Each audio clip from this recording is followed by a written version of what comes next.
Benaho, Orshe Tukun, Horshe Tuhi, Castelelia, Maloelele, Mabuhay, Talofa, Aloha, and warmest greetings. We are gathered in Songkane, the Shoshone word for many houses, also known as Salt Lake Valley, on the traditional and ancestral lands of the Shoshone, Paiute, Goshu, and Ute nations. We begin with thanks to the many folks who made this event possible. The Pacific Island Studies Program, under the leadership of Director and Associate Professor Dr. Maile Arvin. Could you wave?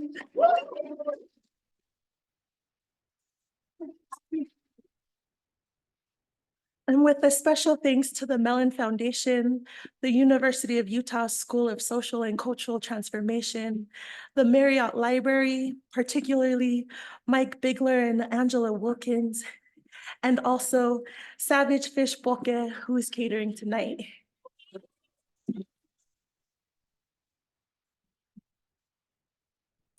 No, thank you, Auntie Summer and Charlie. They are located in Orem and Mill Creek, support PI-owned restaurants.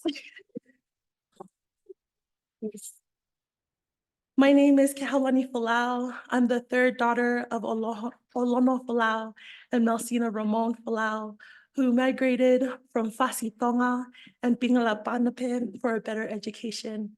And I'm currently a doctoral candidate in education, culture, and society with Dr. Vaughn as my dissertation chair. Yes. I have the honor and privilege to welcome you to Planting Good Relations Part 2 and to introduce our panelist and moderator.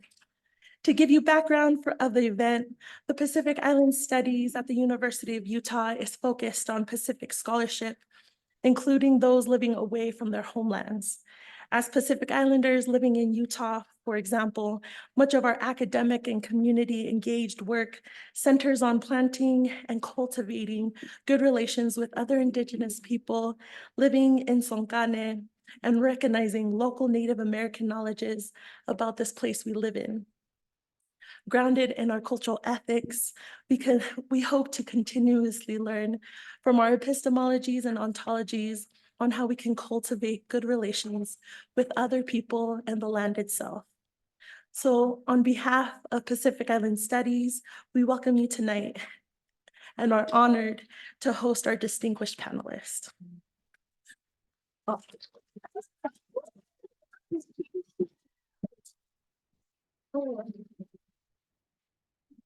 I was going to ask them to come up, but they're already here and eating, so that's great. But first, we have Karina Gould, who is Lashawn Oloni.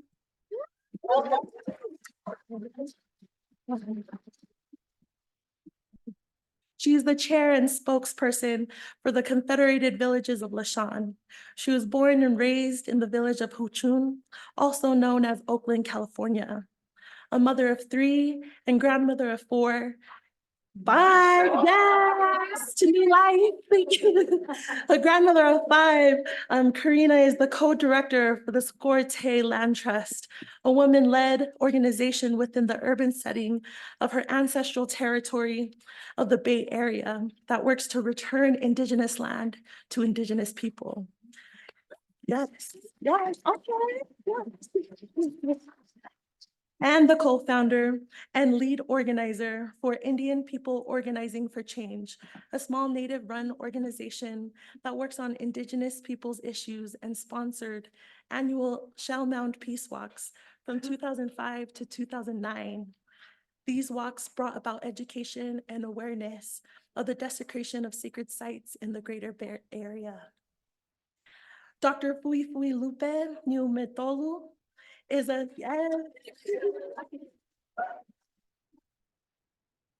Tongan, Pacifica, Oceanian storyteller, scholar, and community organizer. She received her PhD at the University of California, Berkeley, and was a 2021 University of California President's Postdoctoral Fellow at the Department of Native American Studies at the University of California, Davis. During her time at Davis, she received the 2023 UC Chancellor's Award for Diversity and Community for chairing the Oceania Pacific Island Studies Research Working Group, sponsored by the Department of Native American Studies. Dr. Vicente Diaz is a Filipino-Pohnpeian.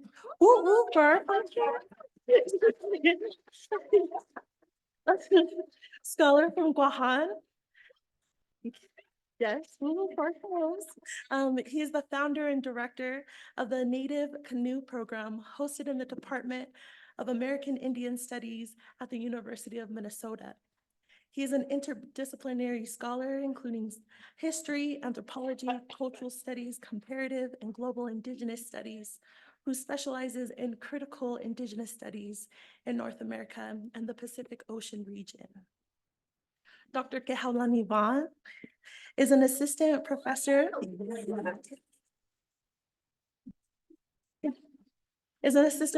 in education, culture, and society, and Pacific Island Studies here at the University of Utah.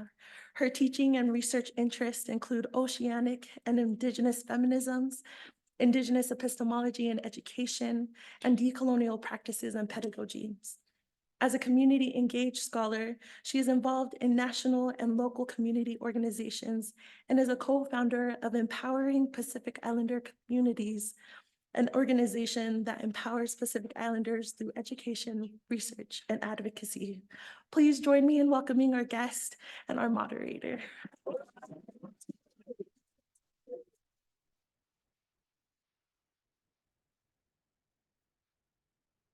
Thank you, Kēhaulani Vaughn, for doing the intros and welcoming everyone here.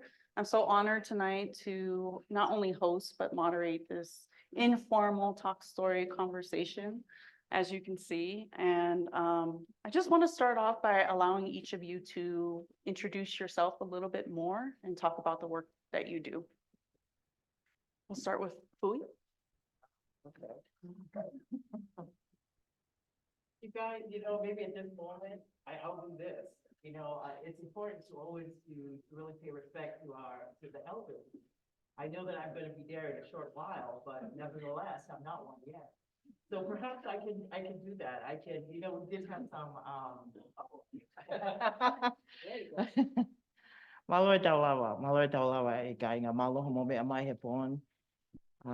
So great to see, so many of your faces. I was making a little joke, but yet I was also very serious. I said, I know that I'm going to be an elder soon, but yet I'm not one yet. And so I do have, some other, and of course, elders, although it's a word that's often conflicted here in the West, it isn't for us as Oceania people, as people of Oceania, I mean, indigenous peoples, right? It's actually a great honor. And we had just, especially a particular leader here just received such great news right beforehand. So if that's okay, if I can just I can go after you guys. I really do want to honor and give thanks for the great miracle that happened today, Tribal Chair Karina Gold. And I think it's so special. What a moment to share that with our relatives who are here, if that's okay, with all due respect. Did Fui just call me old? No. Oh, maybe Vince. Horshe tuhi ka atla shanka ka atra akarina. Good day, relatives. And I spoke in my Chochenyo language, the language of the East Bay, where my ancestors come from. I'm born to Mount Tuyushtak, the mountain that is our creation story, and I am the Lashan people from the Lashan Waterway. And so we recognize that we are on the territory of the Ute and the Paiute and the Shoshone and I can't say the words. Sorry, I got unfortunately an American tongue. And so when we come here to other people's lands, we ask for people to hold us up. Those ancestors, we're crossing over many territories when we get on a plane. And so I always say a prayer for those ancestors whose territories we're crossing over to hold us up, to make sure we get someplace safely. And I've been doing ancestral work for most of my adult life, and my children were brought into doing that work too. and the sacred sites of our Bay Area have been almost totally destroyed and obliterated through what people would say is progress, right? That our ancestors lived near villages or created villages near the water where fresh water met salt water. And we were fishermen, and we also hunted and everything else, but we lived along the waterway where there was plenty of food. And we created these things called shell mounds. And these shell mounds are the burial sites of my ancestors. For thousands and thousands of years, since time immemorial, our shell mounds have been there as our burial sites and our ceremonial places, always there where fresh water meets salt water. In 1909, this guy named Nels Nelson at UC Berkeley created a map because over 100 years ago, he knew that these shell mounds were going to be desecrated because of building. So much building happening in 1909 that they were going to be gone. So he created a map of 425 shell mounds that ring the Bay Area before colonization, places that my ancestors had been for thousands of years and had been buried at. Most of those shell mounds today live underneath parking lots and schools and bars and apartment buildings and streets. We've been erased from history, starting in 4th grade when we talk about California history, and then are never spoken again. What I call a white paper genocide of continuous erasure. This work started because there was ancestors that were coming out of the ground for me. Back when the internet was created. The internet allowed us during COVID to see each other and to continuously now cross across timelines and all kinds of time zones and to see our relatives in other parts of the world. And when the internet came to the Bay Area, it created a wave of gentrification that continued to move poor brown and Black people out of the cities and into places in the middle of California where it was cheaper to live. During that time, a boom of buildings started happening. And as those new buildings were going up, our shell mounds were being desecrated for a second time. They were finding ancestors everywhere.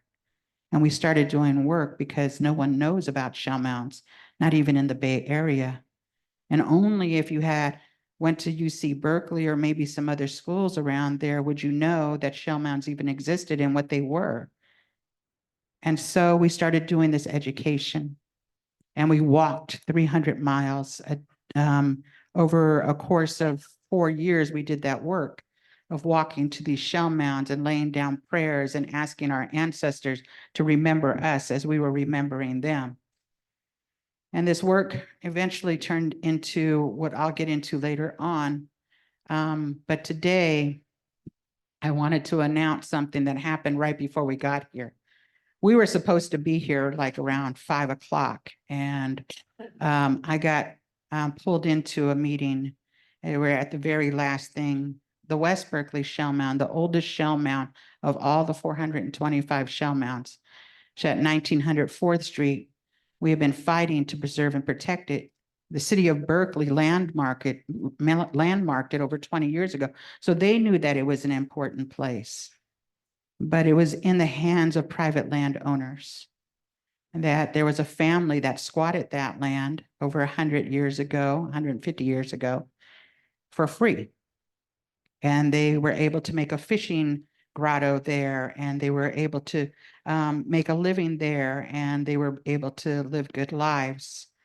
And in about 2015, another developer in Berkeley got half the rights for that land and told them they were going to build these great big condominiums. And we found out about it almost 8 years ago. We went to a zoning board meeting and we started fighting for that shell mound. That shell mound's a part of our epistemologies. It tells us who we're supposed to be as human beings. Those first relatives that were buried at that shell mound in Berkeley aligns with what is now called Alcatraz Island, an island that we never went to, an island that we believe our ancestors sat on for 4 days as spirits waiting for us to have ceremony. And at the end of those 4 days, as the sun goes down, We believe those ancestors leave through our Western Gate, where the Golden Gate Bridge is today. There's all these landmarks that you can't see, along with the erasure of the indigenous people from the Bay Area. They erased all of those things as well by renaming them something else. This is a long story, and I just want to say that as indigenous people, we tell a lot of stories in order to get to our point, right? And I'm here also with two great storytellers, so I don't know if you guys are going to get out of here on time. So I just want to let you know that as well. But what I want to say is that we were able to procure thousands of people to come and work on beside of us to save this shell mound. That thousands of people came from all walks of life, from all ethnicities, from all different backgrounds, class and creed. And they prayed together there, Jews and Muslims and Christians and Buddhists and Tibetan chanters and Hawaiian singers and Korean drummers and Aztec dancers all came. People from the Amazon came, and from Oak Flats and from Mauna Kea and from Winnemem territory. People from all over the world came and they prayed. And we were locked out during the second court case. The first court case we won. The judge likened it to many ruined sites all over the world. Second court case we lost, and the owner put up a 6-foot fence with barbed wire around it, disallowing us from going into that land that now looks like a parking lot. And as indigenous people, we know that all of these places are that are not touched like that. All it has is asphalt, never been built on, are important to indigenous people still.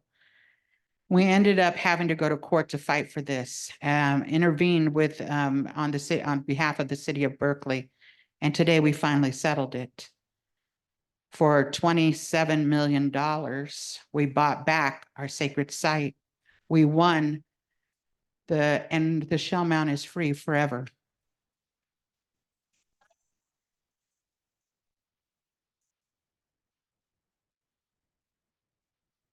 Okay, that's enough of me. I'm going to pass it on to one of my colleagues, but thank you so much. And we hope that you will be able to go to shellmound.org and learn the entire history of what's taken place over the last 8 years.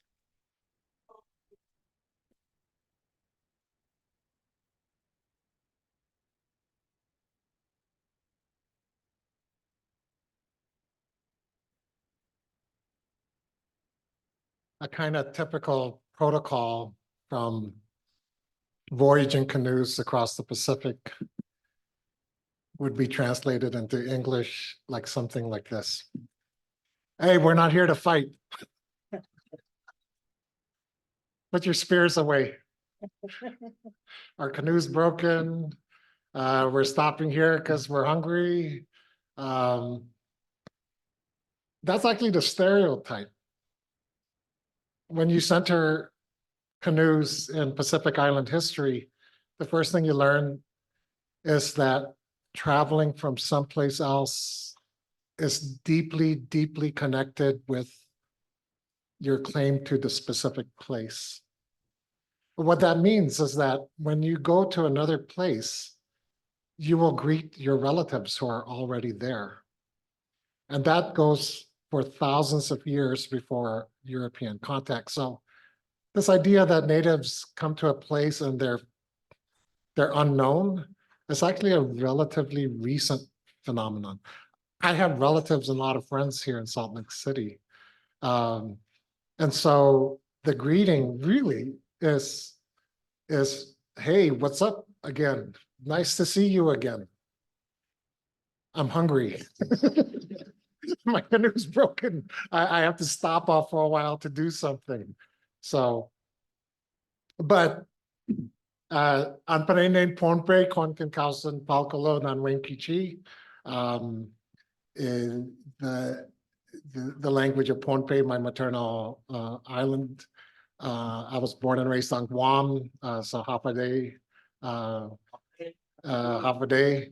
I would also be remiss if I didn't greet you here especially, of course, the first people up here, the Shoshone and Goshutes and Paiutes and Utes and everybody else.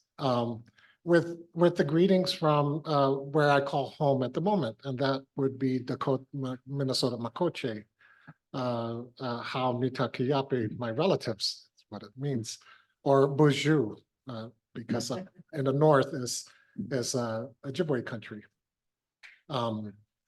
So hello, my relatives. Malo, it's a great honor. It's a great honor to be here, relatives. Well, I'm just gonna take a deep breath. Koleke hufanga. Koleke hufanga ngai whakatapa ko soko atu mei he paleni. Me he whonuani. Kai atao mo au ke whakalawa atu haki lea tokoni haki lea whakaopa. Ko ofa atu kia moto mo pami malo apita mo me mai he pon. Malo apita seo ke taukau taki. You know, they're still young, but working towards it. So beautiful to see you guys. It's always so moving to see the young scholars and the young warriors. You know, relatives, please forgive me, you know, for me, I think maybe what I'll do is just like our two relatives who just spoke, our two distinguished relatives who just spoke. You know, it's just with a great honor to be here. It's a great honor to the Goshute, Malo e Tauhio Tauwa, to the Goshute, to our Ute relatives, to our Paiute relatives, and to our Shoshone relatives. Malo e Tauhio Tauwa. You know, relatives too, it's a great honor for me to be from Oakland, California.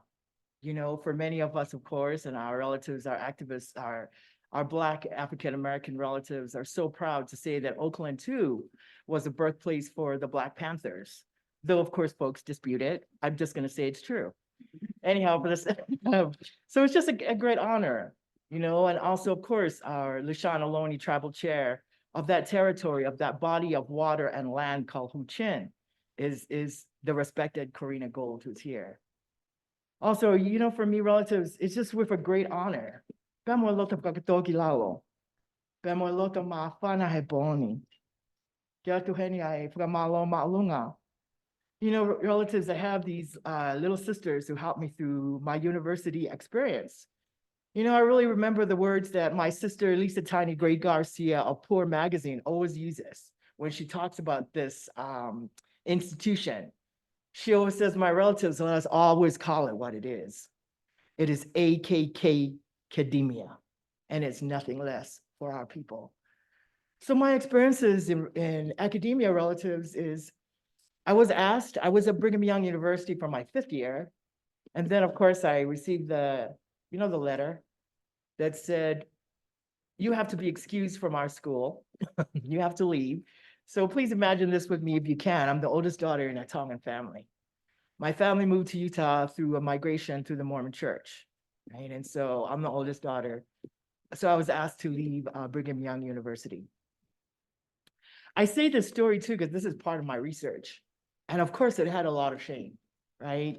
I was asked to leave, yet, and I'm not going to get into the specificities, but what's interesting to me is that the boyfriend that I was living with at the time was asked to stay. He got to finish his education and I was asked to leave, right? And so it's actually this university who took me in. And so this is where I finished my undergraduate degree. And then my degree, excuse me, my work in academia and my travels in academia was extremely difficult. It was like this one. But I really this acknowledgement is really to thank my little sisters. You know, my sister over here, Dr. Myler Aaron, was on my dissertation committee. Also, I have to just, you know, Myler, when we think about our journeys together, every moment that you had, you always lifted me up in my work. You knew when I was so depressed, when I didn't know if I could finish the dissertation, that actually, relatives, I thought I took 13 years to finish it. I had a professor who reminded me, he said, you know, Fui, I love you, but I want you to know it took you 15 years, right? So I said, wow, thank you, professor. So I'm really indigenous. I'm really indigenous. So that's where I can really claim. But really, so it took me 15 years to finish this. Also, my sister, Kēhau, for this invitation. Relatives, I always, part of when we, as Indigenous people, we always want to recite a history of genealogy of how we got where we got, right? And it's important to do that with such gratitude. And this is something I always like to share with young people. We want to share that the journey was extremely difficult. And we also want to uphold and we want to lift up all the other relatives who were having an extremely difficult time, yet they reached out to help us to get where we're at. And so I also, relatives, it's just with a great honor. It's only very recently that I finished my PhD finally. And then it's also very recently that some good people somewhere thought that they should give me a job. And so I am very, very blessed to have an assistant professor job at the University of California, Santa Cruz. Go Slugs. And relatives, I really want to say this. Actually, it is also to trace my va to, Professor Vince Diaz, and to thank him. Really, it's just really he opened up the door to have me to get me this job, right? For me to be an assistant professor at the school in Santa Cruz is actually not an anomaly. It was because the ancestors who were before me actually opened the door. And so much love and respect to the late Teresia Tewa, who was also part of the History of Consciousness program with Professor Vince Diaz, and also our big sister, Kēhaulani Vaughn. And it was all their hard work, and it was them putting the seeds down into the land that I'm here today. So I really want to say thank you so much for your great love, Vince, and what a great honor it is to be here with you. And of course, Chief Treble Chair Karina Gold, later we will talk about your work. Karina Gold, it is actually not a small feat to say that actually your work helped to save my life. It was actually your work, and I will say this too, for so many young people in the Bay Area who are Pacifica and Oceania, from Oceania, that we would say that your work helped us to remember and to find our way back home to our own Tonganess. And that is your work, Karina Gold. And what a great triumph it is for our peoples all over the Bay Area and all around the world, that you were able to work and to create collaborations, which is an Indigenous way of doing things, to regain the oldest sacred site in the Bay Area, the West Berkeley Shaman. And we could talk about that later. Relatives, thank you so much. I also want to thank my beloved mother, who believed in me actually after I was asked to leave Brigham Young University in a very violent way. It was, I say this, young relatives, it was my mother who came in, she told me, she said, hey, I know that you feel such shame. I know that you feel such shame, but I need you to get up.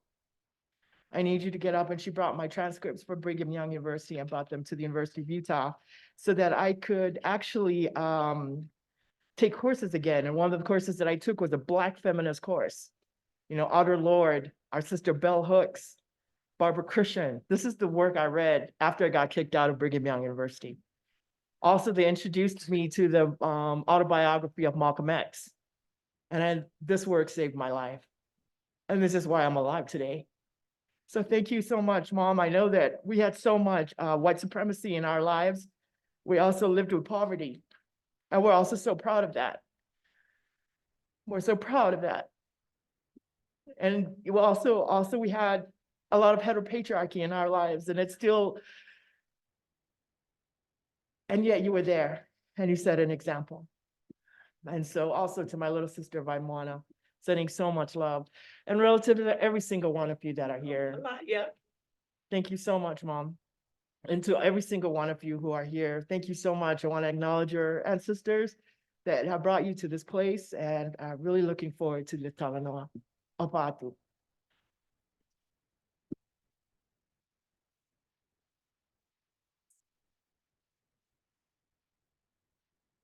All right, y'all, got to keep my job. So, Karina, what a major victory. So I just wanted to allow you to tell us a little bit more about the many hats that you wear, because I know that's just one aspect of your work. So if you could tell us a little bit about Sogorea Te, and the work that you do there specifically to our relatives here. Oh, yeah. How long do we have? Oh, yeah, we do have slides, don't we? Yeah. I really like people looking at pictures behind my head than what looking at my head.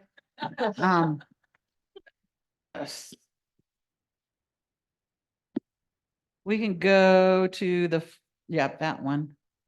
This is a picture of Tishtak, our mountain, our creation story, our place that only our most holy people would go to the very top of. And it's really interesting because when we start looking at colonization, right, the first things that happen is that they take away your sacred, right? And so the ability to pray and to live in the way that you are, and we don't own the land, but the land owns us, right? And so this mountain is our mountain. There's when colonizers got here, they changed the name of this mountain to Mount Diablo, or the Devil's Mountain. So it went from a place of creation for thousands and thousands of years to this place called the Devil's Mountain. And so, but it's also interesting because I would like to just put this seed in people's heads. When you think of your creation story, and everyone has a creation story, no matter where they come from in the world, and it's all different. As an Indigenous people, if you say that's your creation story, then we believe you because you're from that land. And so you know exactly how that happened, right? We don't question people's creation stories, but there is a creation story that many people know about the Garden of Eden. And I'd like to just put in your mind, if we knew where the Garden of Eden was today, would we just allow anybody to go there and traipse around and climb and leave litter and do whatever they want to? I don't think so, right? But in these places that are of great importance to Indigenous people on Turtle Island, we have this idea that we have the right to go anywhere, and that there's this air of privilege that you should be able to go to someone's most sacred site, that their most privileged place, and that this place of creation where nobody should touch their feet on. We have thousands and thousands of people going all over the time. So where am I going to, right? Why am I telling you this story? Because I always believe that we have to start with our origin stories, where we come from, right? As Indigenous people, we are orators, and we are supposed to tell these stories. And I tell these stories to my grandchildren and to tribal members and to the public, because it's important that we share this now world with everybody that makes this their home. You can change it.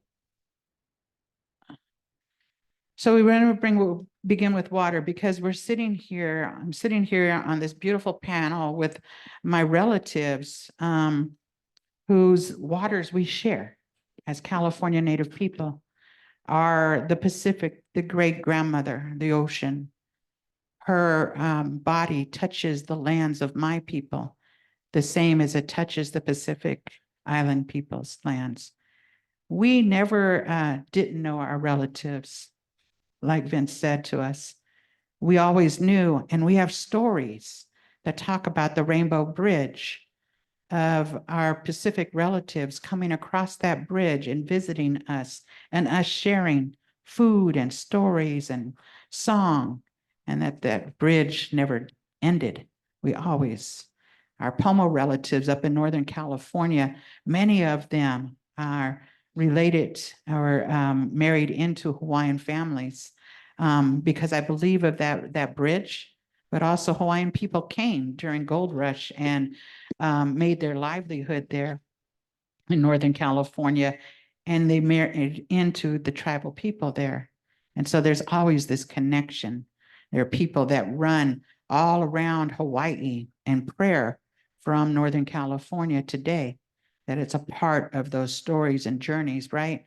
This is an interesting thing. So this is Segura Te, who we are named after. This place is the last village site, the last stronghold of our people before they were pulled into the missions. That this place we took over in 2011 for 109 days. We lit a sacred fire that lasted that entire time, and 4 other fires around the world were lit for that amount of time as well. Segura Te happened in 2011 when the city of Vallejo filed bankruptcy and was going to give away this land to the Greater Vallejo Recreation District to destroy.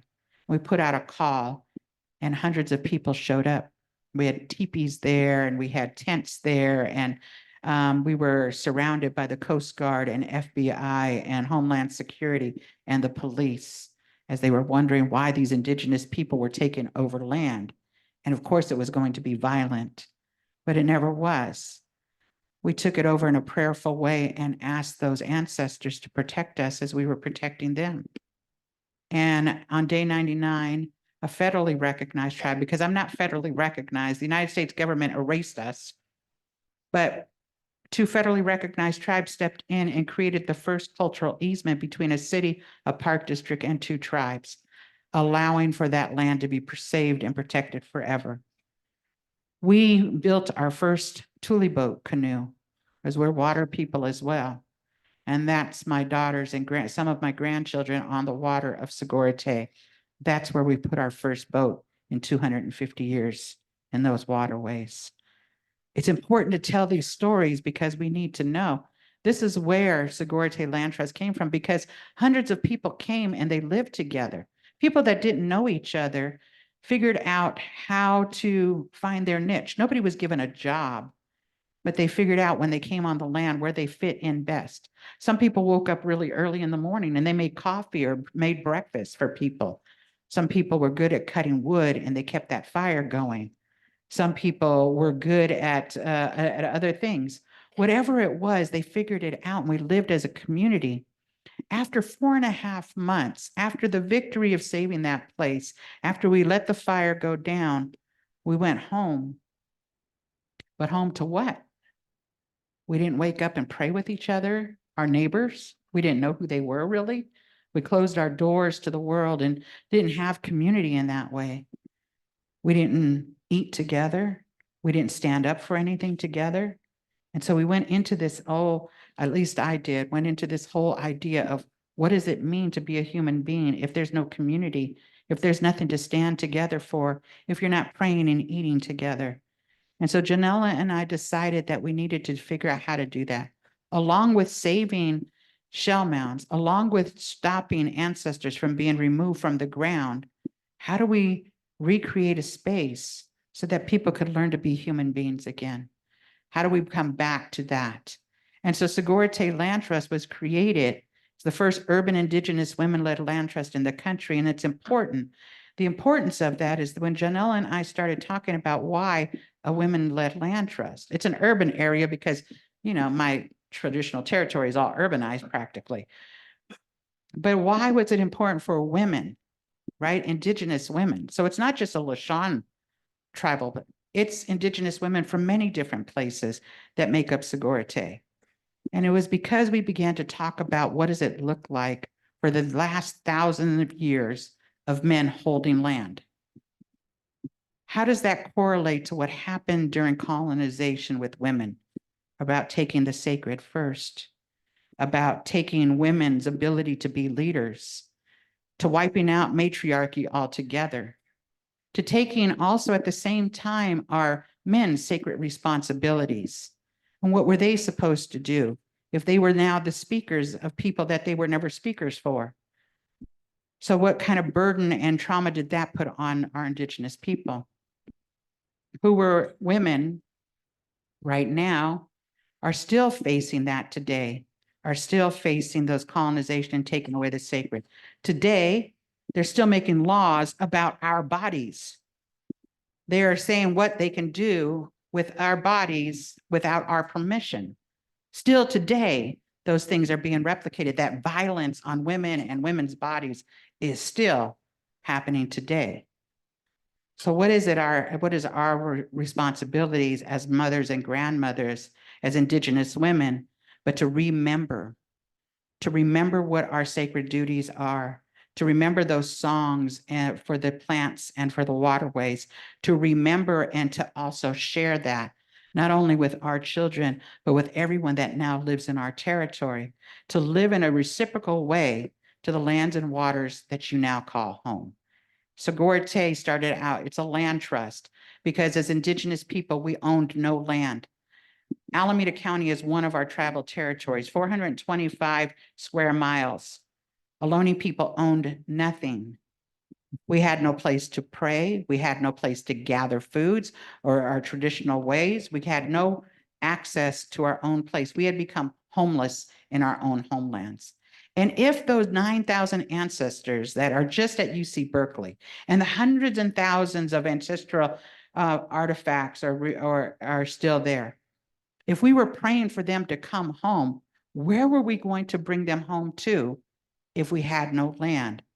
And Segorte Land Trust was really about creating that space to reinter our ancestors back with dignity, not just giving them dignity or the Lashawn people dignity, but the people that live in the Bay Area, that same dignity as well.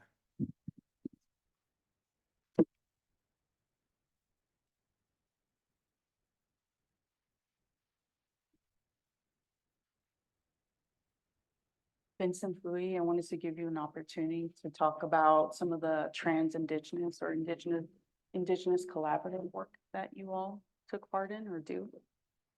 We'll begin with Vince. Is Kēhau still here? Kēhau, I got a job for you. I sent you 4 images just now because I'm inspired by what Karine said. But anyway, so like Kēhau said, I run a program called the Native Canoe Program. It uses traditional watercraft from Oceania, outriggers, sailing, canoes, and water, knowledge about water for engaged research, teaching, and service. And service is understood as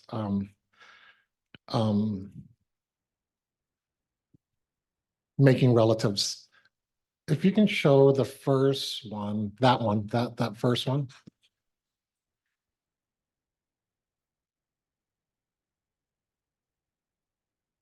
The image in the bottom is a Wigwash Jimon. It's a birch bark canoe from the upper Great Lakes area.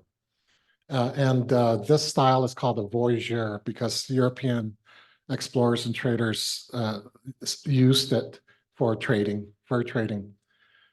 And I'm still trying to track down where this comes from, but this is a canoe in the air. You'll see the same canoe up in the top picture with a lateen sail, a triangular sail, which is a characteristic of Austronesian speaking people. Most of us from the Pacific are Austronesian speaking. Our languages are under that mother language. And it was the development of that sail and outrigger technology and the ability to sail long distance using stars, waves, clouds, knowledge of the water world. Thousands of years from 4,000 to 6,000 years ago, that actually allowed humans to settle all of the habitable islands in Oceania with very strong evidence of reaching the Americas about 500 years before Columbus. But the voyages went the opposite direction across the Indian Ocean too. And so you have Austronesian speakers and outriggers, lateen sail canoes in Madagascar, in coastal areas of East Africa, in coastal areas of South Asia. So the Austronesian world is a canoe seafaring world. And if you know anything about just the size of the Pacific Ocean alone, you know that you can combine all the continents and all the bodies of water in the world, and Oceania is still larger than that. So it's no small feat. So can you go to the next slide? I want to give a little bit of context here. One more. And one more. So this one is, if on the upper left hand is from Facebook. And there's this interesting guy named Skipper Hindsight who wrote on Facebook, this old legend clearly implies that we know very little of our history, the legend of the flying canoe of Pohnpei. In Palau, Yap, Guam, Sinai, Marshall Islands, and Kauai, all indicated that they each had legends of the flying canoe, but didn't know the origins of it. Only Pohnpeian archive experts said that we had flying canoes in the past and that they were made from wild pandanus trees, the crafts, the sails, the strings held them together. This flipped my brain upside down, but then I kept telling myself, if we built the Nanmadol, then a flying canoe would be a piece of cake. The Mayans, the Yucatan, invented the flying glider. So there's some images, and then he's the one that put the sail, I think, photoshopped the sail on that Voyager canoe. But you had the pictures of Nanmadol. The Nanmadol is often called the Venice of the Pacific, and it's a magnificent art set of man-made islands that are created out of hundreds of tons of basalt columns. And in fact, across the Pacific, the same language and words for canoe is also the same language, words for architecture. So mobility and foundation are the same things. Kind of like across Polynesia, the term ainga means land and family at the same time. So next slide. So he puts that in, and of course I got to get into it. No, next one. Yeah. So, let me expand things a bit more. Of course, our canoes could fly. If we built Nanmadol by levitating giant basalt columns from distant sites into place, then building craft that are tons lighter and specifically meant to move people and cargo, and transmit truth through the materiality of story and the story of materials, this would be, as the author says here, a piece of cake, right? No, what remains to be explained the way I see it is how indigenous watercraft styles, and the next slide.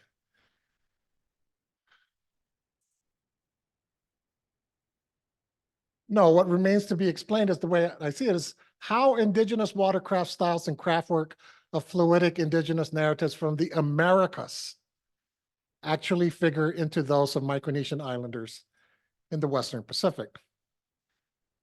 In fact, the stories of people traveling from the Americas into the Pacific is not unknown by the people of the Americas. So, and I met a woman who I work with at the Science Museum of Minnesota from Chile, who, when she found out I was from Pohnpei, said, you know, your Isokelekel is our hero. Nanmadol in our tradition was built by an evil dynasty that enslaved the people for thousands of years. Isokelekel was someone who came from afar and helped rally the people to overthrow the dynasty that built Nanmadol with slave labor, and with the power to levitate big stones from elsewhere across the island and put it into place. Some of these basalt columns are tens of tons heavy. But she said, Isokelekel is our navigator. She said, in our traditions, we sent someone out thousands of years ago and never came back. And the name that she gave me, it really bears a very, very, very, very strong resemblance to Isokelekel. What's really interesting also is that Isokelekel's defeat of the Saudaliers, the dynasty, involved a canoe that came down from heaven, right? And so when the Yucatan, moral of the story, the work we do is about showing that this is not only real in history,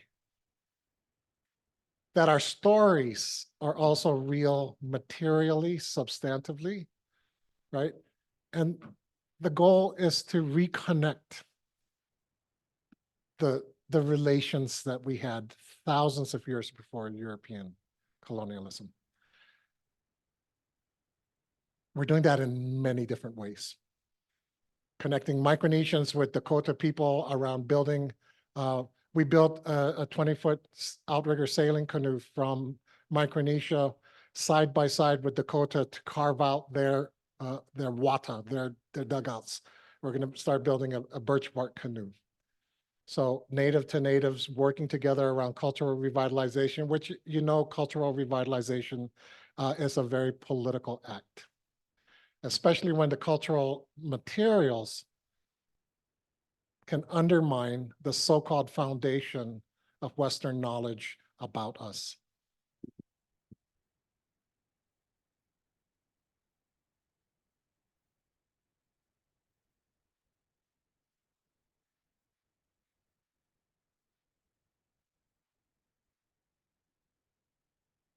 Thank you so much. Is this working now? It's working. Thank you so much. Thank you so much, Vince. And thank you so much, Karina, for sharing that wisdom with us. Thank you so much. So, yep, and I'll just go on to the one with the vacas. Yeah, there we go. Yeah, so we'll just start off there. Quick, our sister, Kēhau gave us a great question, right? It was, and please forgive me, I'm just kind of, I'm putting my own words to it, but it was something about Pacific studies and when it began, or how, some of the tenets behind it. Okay, you guys see it, in a roundabout way. I just wanted to start off with 2011, and I'm thinking about I just wanted to show a bit of some of the work and some of the collaborations, or our work that we would say as Tongan people is our work of Tauhiva with our ancestors from the land that we currently live on, right? So wherever we as Tongan people are living on here, that in the land that is now called the United States, we as indigenous peoples are living on indigenous stolen lands. Right. And so I hope that the work too that I also want to show is really following the work of, as I mentioned, our own ancestors who fought for Oceania Pacific Island Studies in California, as well as we're working with our ancestors from our own homelands, right? From Pacifica, from Te Moana Nui, also our relative from the Black Pacific, Melanesia and Micronesia, as our brother Vince Diaz also just talked about and highlighted. And so I just wanted to show that for the work for Pacific Island Studies, for me, and the way how I first started really was, growing up here in Utah, then going to graduate school, and then having the great blessing of having a job as a Pacific Islander instructor at City College of San Francisco. And this is a work that really saved my life, relatives, right? This is a work because it was the first time that I heard young people, as well as, elders, Paifikaus from the Samoan churches, right? Also from the Fijian churches. Hula Halau, Patrick Makunekane was there with his Hula Halau. Also, Kumukavika Alfiche was also there from the Hawaiian Development Center. So many different people. Lefa Daumoe Peao, Tongan from an elder. This is the first time that for my own imagination, was that they spoke something so true, and yet it was so radical. Relatives, one of the things that I saw at a meeting in front of the San Francisco Council asking for Pacific Island Studies was that I saw 17, 18, 19-year-olds stand up and say, "I am Samoan, sir. I am not AAPI." Relatives, I really want to talk about that too as a foundation of us redefining who we are as Pacifica people, as indigenous people. That our work for Pacific Island Studies it worked in collaboration with the classrooms in developing a Pacific Island Studies that centered our Tauhiva to the land, right? It centered us to our own homelands, as well as our new homelands on the diaspora, which is indigenous stolen lands. Right. And so I just want to show a little bit about that work. So this is actually in 2011. In 2011, we had 6 Pacifica vacas Nautau from different islands, from Fiji. The Vakas, there were 6 of them from Fiji, Samoa, Hawaii, Aotearoa, New Zealand, Tahiti, right? And so, and it went on. They landed in the San Francisco Bay Area. This is a work that actually, I would say, Karina, this is the same time, just 2 weeks, right? 2 weeks right after the occupation of Segura Te at 2011. And this was the first time that we met you, Karina Gold. And so I just wanted to show 3 movements that happened in 2011 that brought Indigenous people together. And our relatives, although for many of us, we would meet for the first time in this earthly world, right? Well, we met each other as relatives. We met each other as the journey has been long. The journey has been long, and it's been a long journey, and it's been a difficult one. The settler colonialism had made this life very difficult. But when we met at all these 3 different, I just want to show you what happened in 2011 in the Bay Area, California. We met as relatives. So this first one, again, of course, I talk about so many communities coming together to welcome the Vakas. Relatives, we would have our Tongan Pacific Islander, Fijian, we had Aotearoa, relatives from Aotearoa. We would all stand in front of our moana, in front of the Pacific Ocean. And we would cry when we saw the Vakas. We would have, I remember Faifikaus, who were pastors from churches, elders who were in their 80s. They would cry and they would say, never in our life did we know that we would ever meet a relative here on this land. They would say, when we came to America, we thought we had forgotten. We wanted to forget. We wanted to forget a powerful, magnificent relative like the Vakas. And here you are. I remember the Faifikau saying that. And here you are, God, standing in front of me. I always wanted to say, relatives, this was a Christian pastor who said this prayer of gratitude. And and even though we had been away from our island nation for a long time, this is what every single elder said. Where are the people? Kafe ai kainga mehe ponoani. Kafe kainga mehe ponoani.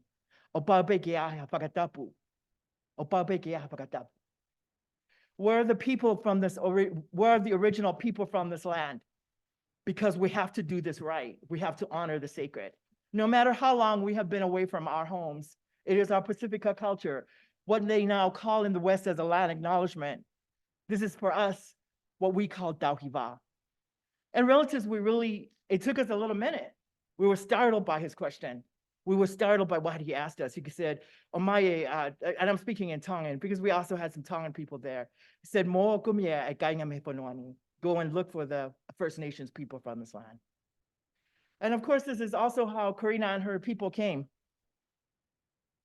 to the Vakas to welcome our relatives and to do it in a good way. Relatives in the next photo. This is actually, what is also so important when we talk about our relationships, this is actually an acknowledgement of the women who sailed in the Vakas. Because many times when we talk about Vakas now, especially with heteropatriarchy as an institution has become so normalized within our Pacific Island families, that we also forget the names of our deities who kept us alive on our moana. First and foremost, we don't believe anymore that our moana was our great mother, right? And then secondly, the important role of women in caretaking and stewarding our relationship with the moana was forgotten. This one actually was, this particular one was actually a ceremony for Indigenous women, girls, and Two-Spirit. We want to thank our sisters and our brothers and our trans relatives from the Bates Center, the Two-Spirit Center. This is the Native Center who came to do the ceremony with us, right? So even when in Karina's definition for rematriation too, it is about Indigenous women remembering our sacred roles. And this also includes our sacred roles as Two-Spirit. And I really want to honor this, especially in a place with the Vakas being held where many times it's being seen as a heteropatriarchal act nowadays, right? Because of settler colonialism. It was to honor the women, girls, and Two-Spirit. This is in 2011. And the last one, relatives, I'll talk about this one later. But I actually want to talk about in 2011 is when we had the great blessing. My sister Laura and I were invited to go and do ceremony, to go and teach Pacific Island studies. But really for me, I always like to say that actually what I did when I teach Pacific Island studies is I learned and I taught ceremony. I taught the importance of ceremony. And this was with our Pacific Islander and Native American brothers and sisters who were in prison in San Quentin Prison, in Solano, and especially our sisters in Chowchilla Prison. We're one of the fastest growing communities, but because of our classification as Pacific Islanders under AAPI, we are invisibilized. And more than that, this was for us, this was so important because the Pacific Islander men, one of the things that they said that was so important that for them behind bars is they really were very grateful and they wanted to learn new trades and skills. And they would say, hey, Sister Fui, is it okay if you also teach us, if you can remind us how to pray? They said since we were children, I mean, for many of the men, many of them were Samoan, Tongan, Fijian, Marshallese, I mean, from all the different nations. And every single one of them said, we were taught to pray. And this was something we were also taught to forget. Here in this country, we were taught that the gods, this is also really, really important, that the gods that we would pray with did not look like us. We were taught to pray in a language of the white man. Fui and Loa, if there was anything that you could do to help us, can you help us to remember? Can you help us to remember those languages and those cultures that we had been taught to forget? Relatives, I want to thank our Auntie Kumu Kau'i Peralta, a Native Hawaiian cultural practitioner, who also volunteered her time to come and teach the men, including Loa and I, some of the Native Hawaiian chants. And as well as some of the men too from the Marshallese community also had his auntie come in a few times to teach us some of the chants from his Marshallese community. Please forgive me, I wasn't able to attend those meetings, but Laura did, right? But this place, you know, I always talk about this carceral space. It also is, it is actually a reflection of our lives here in America KKK. It was also in that I shared so much in common, relatives. I always talk about this. It was actually through that work with the brothers and the sisters who are behind bars that I was able to write the dissertation that I did today. The dissertation that I did was a work that talked about the normalization of white terror or violence against women in Tongan and Pacific Island families as an import from European missionaries and explorers. This is the place that I met men who reminded me so much of uncles, ex-boyfriends, my own beloved father. It was a place that helped me to create a compassionate understanding. It was also a place that helped me, gave me the strength. I remember always one of the elders in our work with the brothers behind prison, who said to me, who agreed, he said, you know what, young niece, he used to call me daughter many times too. He said, young niece, you know what your calling is? You know what your patonia is, your ancestral calling. It's not to be here with us anymore. I want you not to come with your sister Laura anymore on Saturdays to teach us. I want you to stay home on Saturdays. I want you to say your prayers, and I want you to finish that book. So relatives, when we talk about, you know, the work of Tauhiva, I want to thank those sisters and brothers, although they might be forgotten. I hope in the work that I do and the work that we all do together, that we always remember our brothers and our sisters behind bars. Whether that is what we might call a real bar, or which is, you know, the real, like, excuse me, the prisons like San Quentin or, you know, Chowchilla, or whether they're the bars that we all face in this world in our fight against settler colonialism. And again, you know, I'm listening to the two relatives up here. I really am, you know, to both of you. I'm so moved by the work you just talked about. I look forward to more.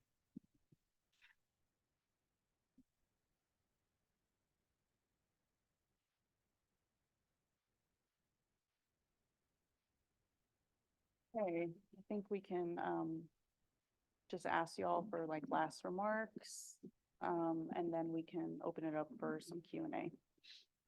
So last remarks about land rematriation, why it's important, or the work that Pacific Islanders do with Native nations. Yeah, thank you. all the mics? Who's hogging all the mics over here? Okay, relatives, let's stretch a little bit. Arm. Okay, next arm. Okay, it's always good to stretch when we're talking about stuff, and especially deep stuff, things that touch our hearts, not just our minds, right? But they really touch who we are as Indigenous people, and talking about this work. And, I think that the work around rematriation and working with my Pacific relatives has really grown the work in the Bay Area. Because we connect our sacred sites to what's happening in Mauna Kea, what's happening in West Papua, what's happening in Kashmir, what's happening in Palestine.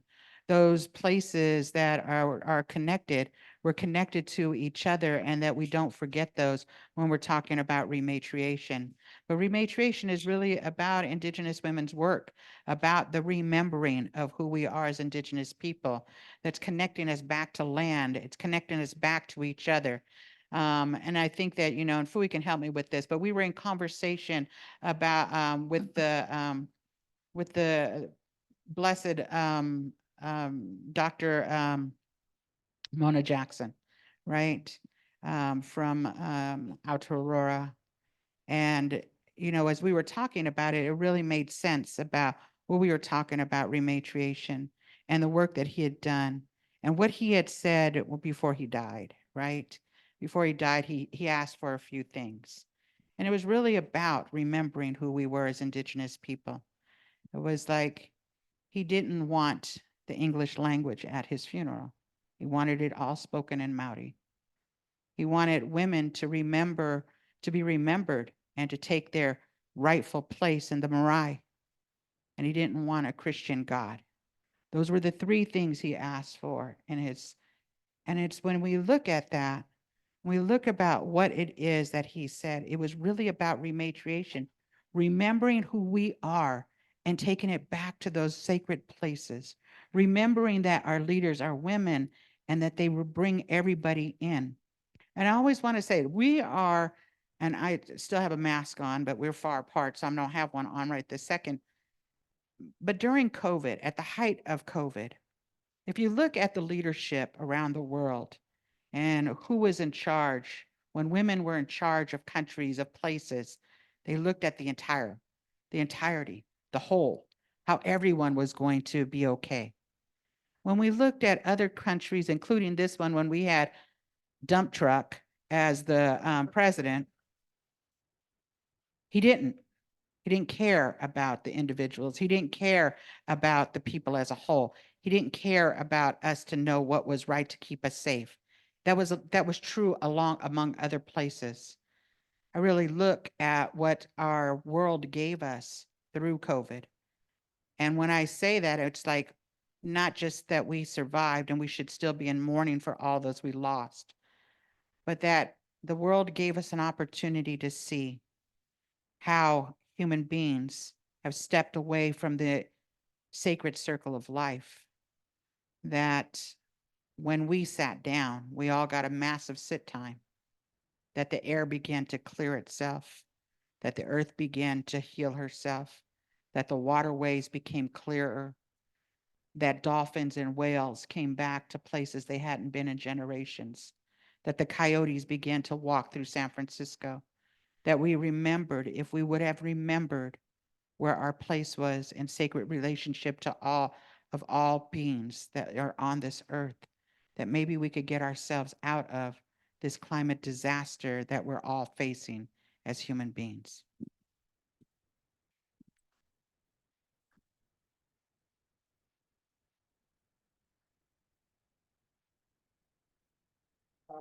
I'll do closing comment with just one slide from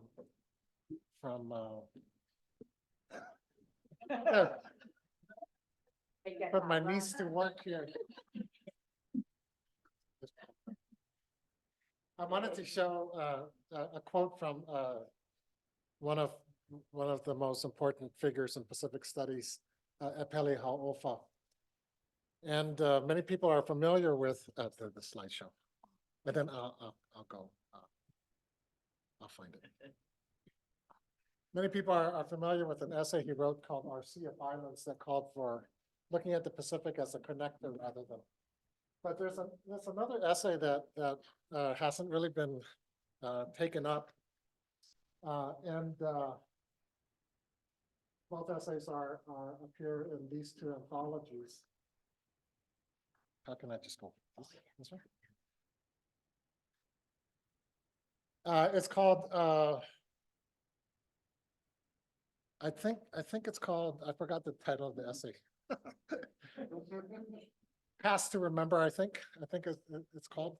But he calls for us Pacific Islanders to look to a number of things, to our ecological knowledge in order to write our histories. And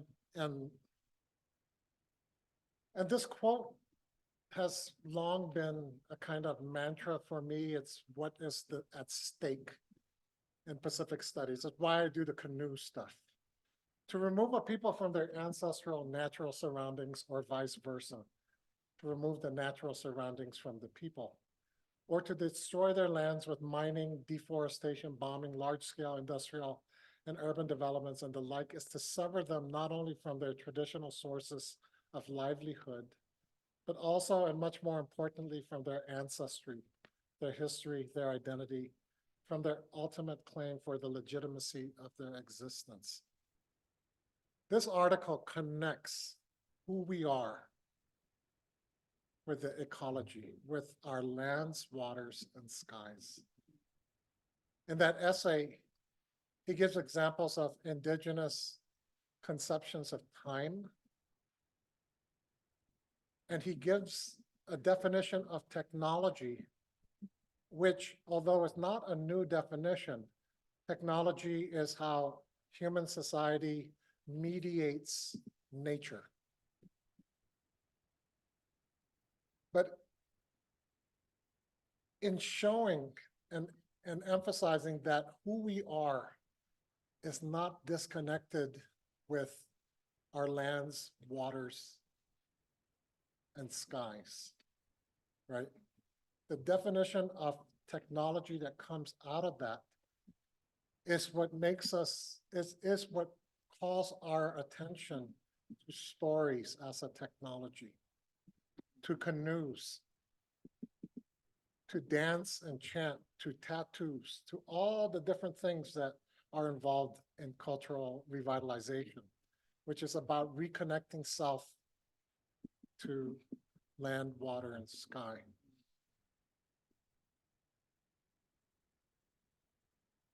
What he's essentially talking about is what we call in Native studies relationalities. The fundamental relations of kinship and reciprocity that exist between humans and other humans, humans and other than humans, humans with land, humans with sky, humans with water, right? And in relationalities as a framework, it's in the making good of your obligations and responsibilities of kinship with other humans, with other than humans, with the land, with the water, with the sky, that defines what it means to be a human. That definition is a radically different way of talking about what it means to be a human. And when you radically change that, you're also radically redefining how you look at nature. And when you radically redefine human and nature, you're also radically redefining how we understand technology, right? That relationality is about connectivity and interdependence. That's what all indigenous people are about. And that is what has been under assault for the last 500 years. And that is why we do Pacific studies with Native studies wherever we are.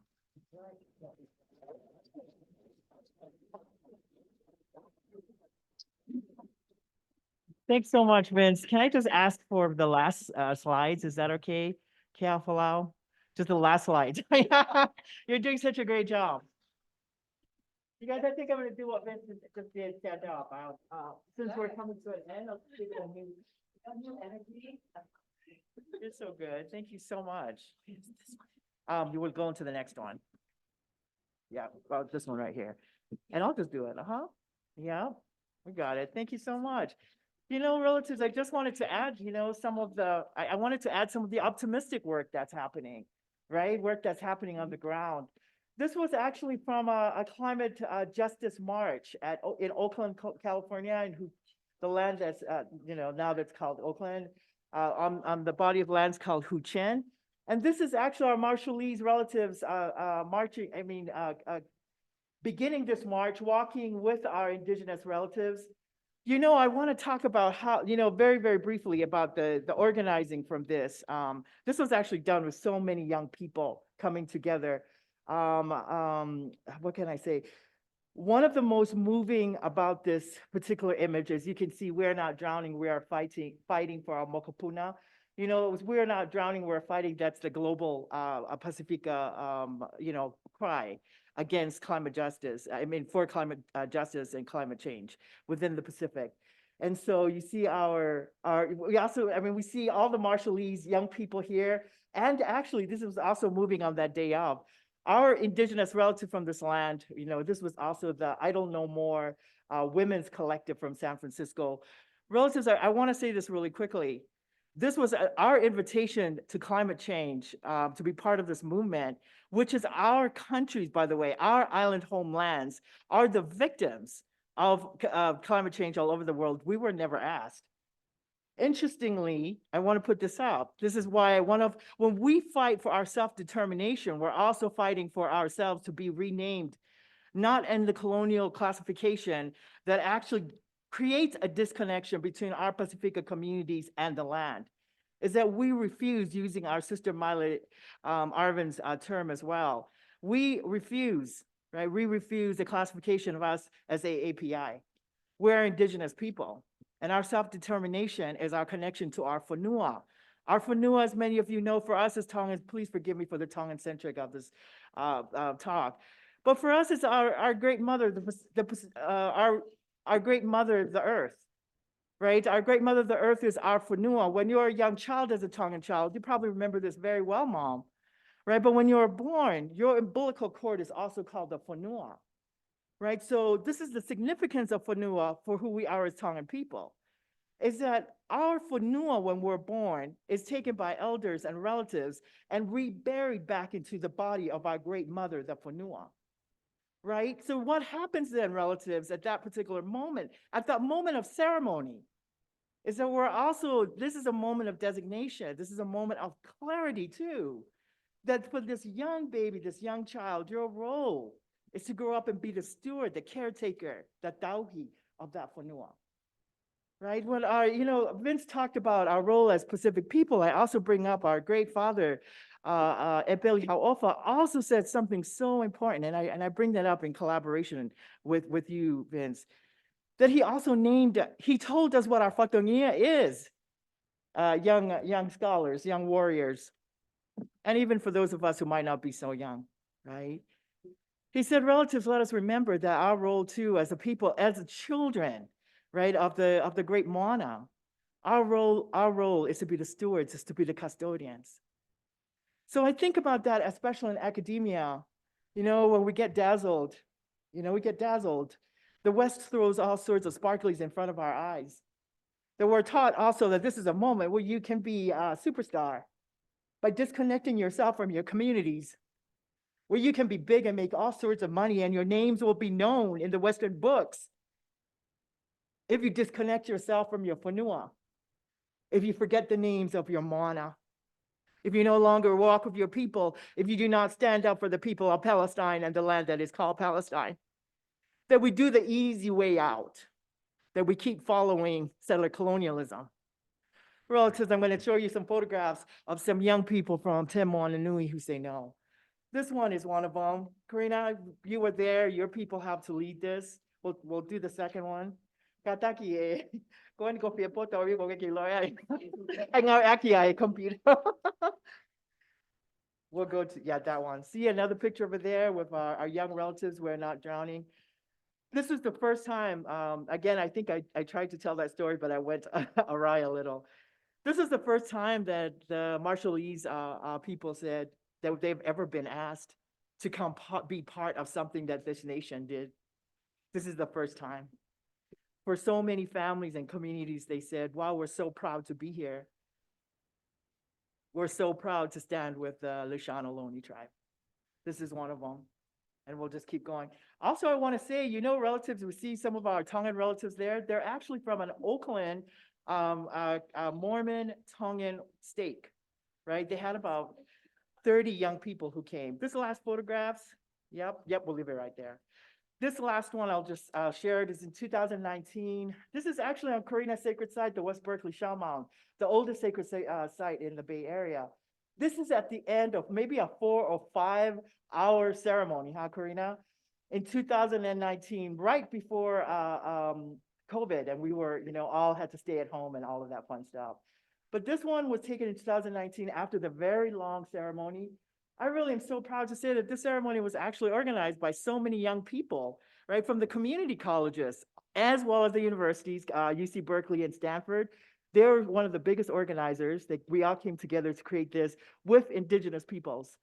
This is a project, this was a ceremony on the West Berkeley Shell Mound to protect Mauna Kea, one of the oldest sites for Kanaka Maoli that are fighting from desecration.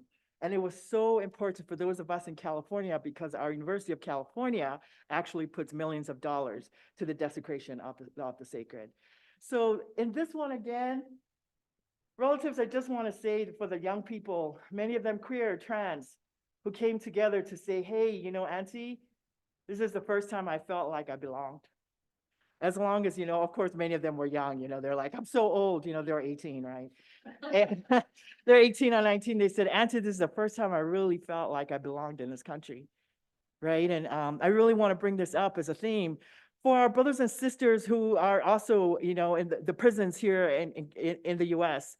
What they always talked about was when we talked about Pacific Island history and when we did prayers and chants and learned also the dances, they said, this is the first time we feel like we belong.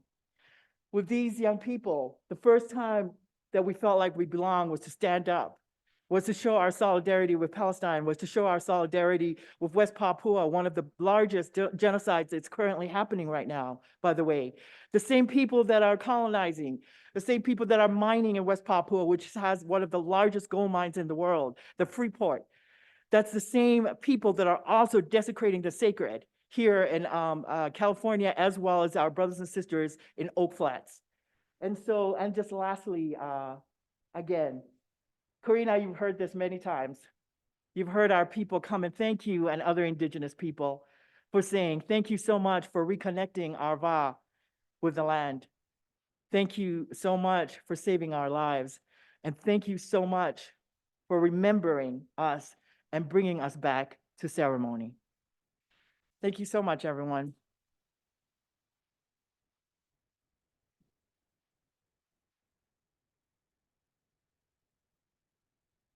Thank you all. We're going to open it up for questions. There's a mic.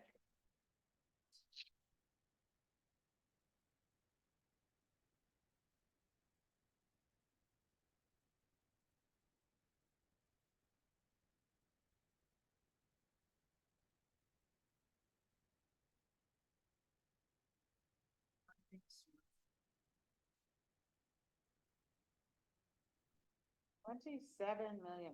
She asked how much, how we've got the funding to save the West Berkeley Shell Mound.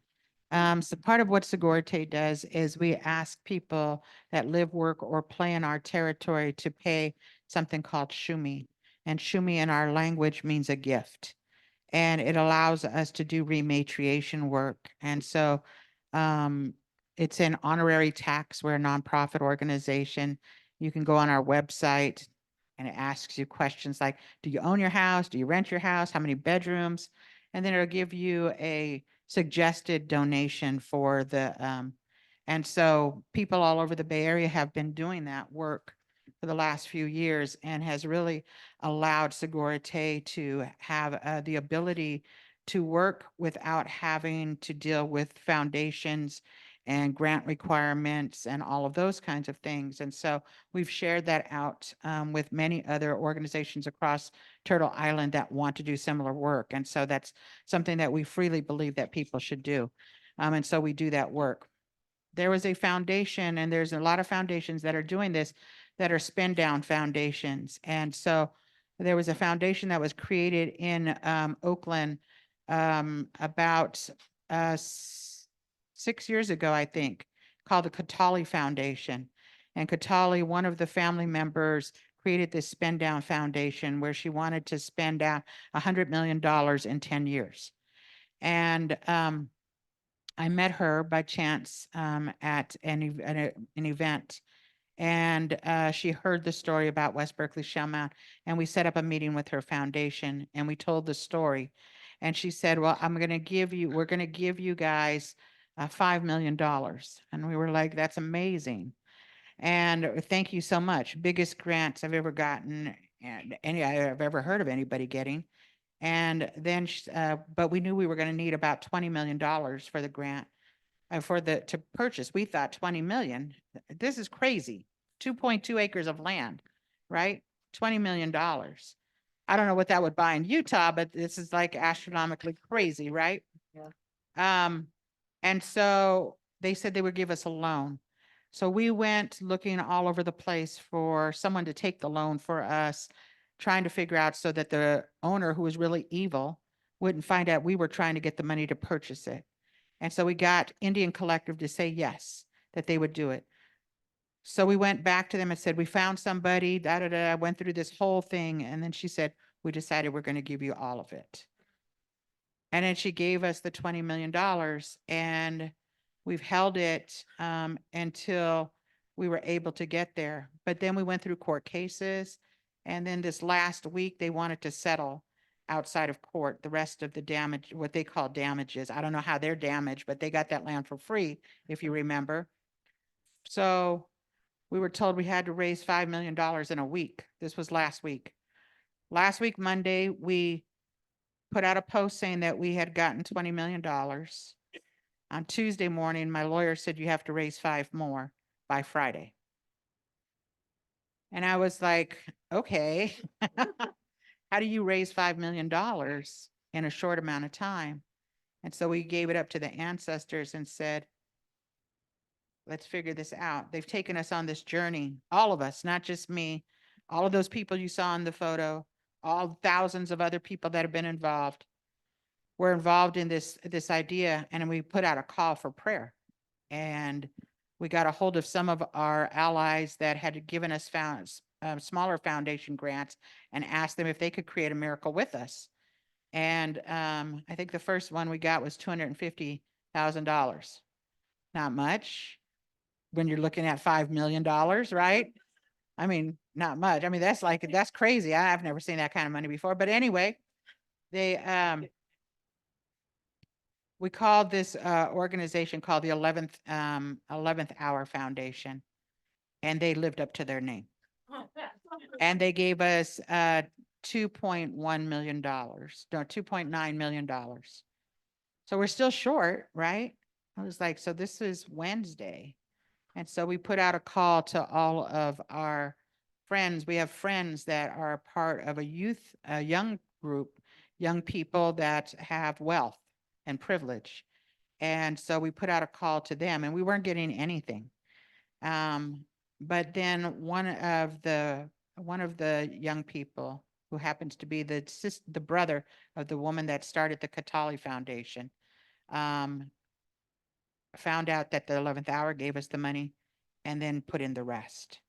And so we raised $5 million in less than a week. And so then the greedy woman so that's 25, right? 25. And the greedy woman said she wanted more, right? And so the city of Berkeley put in 1.5, and she still needed another $500,000. And so we were able to rally up the rest of that. And so by Friday, They went into negotiations from 8:30 in the morning to 8:30 at night to finally sign a deal. And now, then it had to go to before the city. So that's it. It's a miracle. It's a miracle.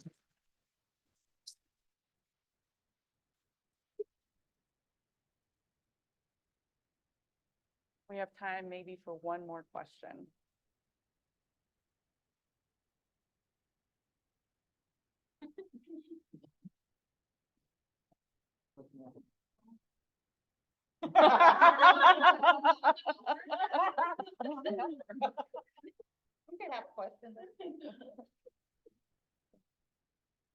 All right.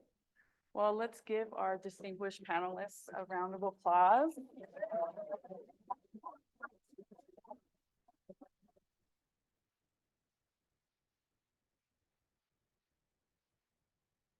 A huge thank you for you all for attending tonight and taking part in this very important conversation. And thank you all for reminding us of all the beautiful work that we need to continue to do and reminding us what we need to do in order to be human. Thank you.